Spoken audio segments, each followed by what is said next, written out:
ஞாயிற்றுக்கிழமை விடியற் காலையில இருட்டு இன்னும் முழுசா விலகாதப்ப நான் கல்லறைக்கு போனேன். அவருக்கு கடைசியா செய்ய வேண்டிய மரியாதையை செய்யணும்னு வாசனை பொருட்களோட போனேன்.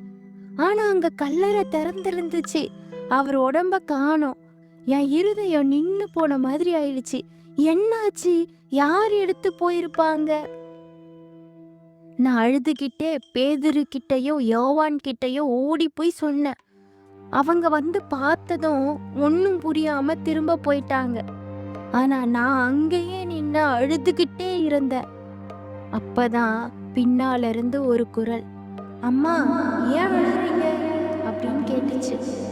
நான் அவரை தோட்டக்காரன் நினைச்சு, ஐயா நீங்க என் ஆண்டவரோட உடலை எடுத்து இருந்தா எங்க வச்சிருக்கேன்னு சொல்லுங்க.